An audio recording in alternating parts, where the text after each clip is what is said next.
It's soldered around on all the other seams.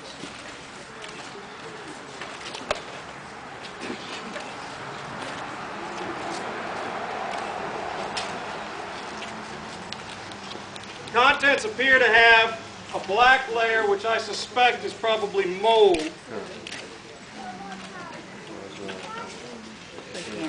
So I think the best thing to do is, rather than try to pick things out of it, will be to turn it over and see if it comes out.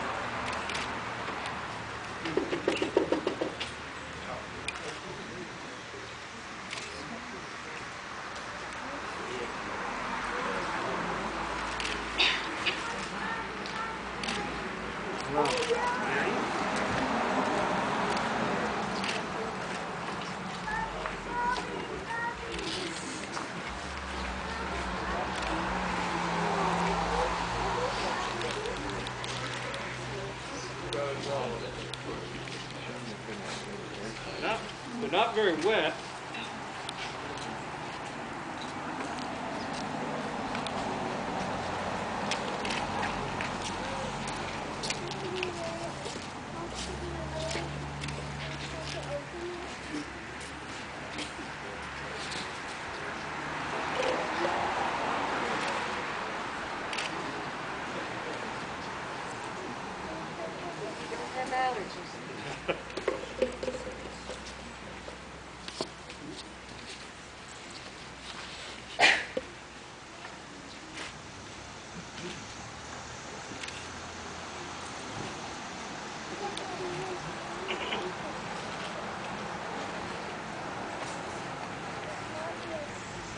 You could get bridge work done on a tooth in Lynchburg for $5.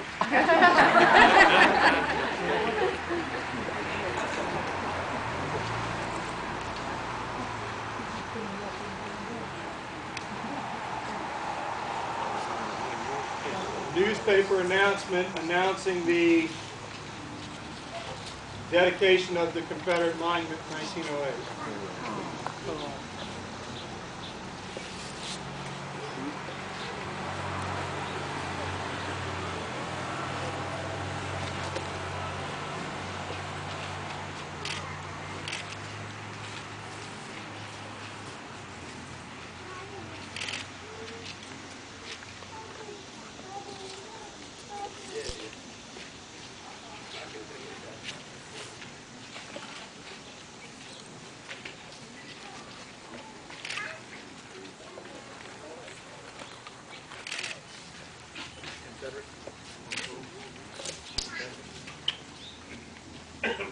Worth more than Yankee money now. That's telling them, Joe. We have the piece of rope wrapped up. Mentioned.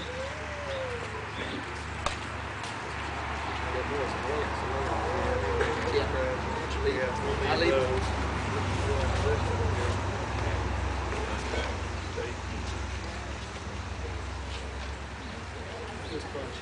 The rope was used when they unveiled Robert E. Lee's statue in Richmond on Monument Avenue. Fitzhugh Lee pulled it, and they evidently chopped the rope up into itty bitty bits, and that's all we got.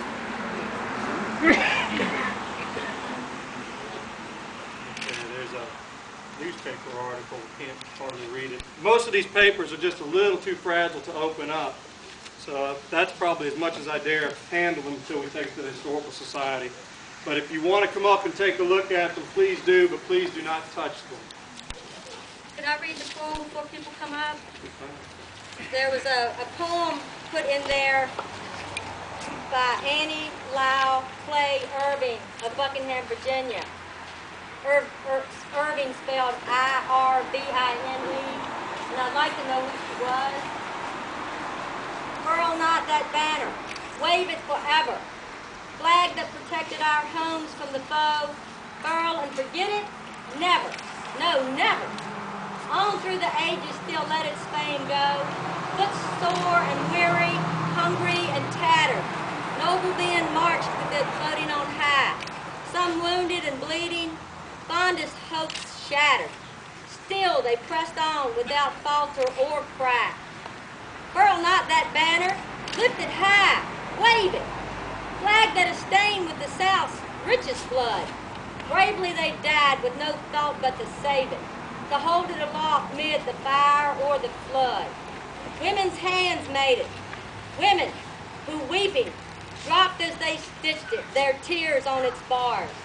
Women that loved them, those gallant men sleeping, some in lone graves, which none mark save the stars. Furl not that banner, lift it high, hold it. Flag once bedewed by the South's sweetest tears. Nevermore lay it aside, never fold it. Tell its great story down through the years. Lift up your boy and that shy little maiden.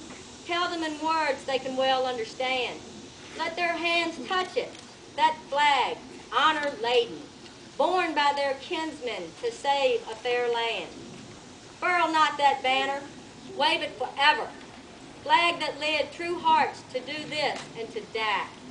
Cast it away and cease praising it never, for the sake of our South in the days long gone by. One land we are now, but we still can be loyal to the brave men that rest on eternity's shore. They were kings in their day, and their flag should be royal. So God bless the stars and the bars evermore. Thank y'all. Thank you, Mom.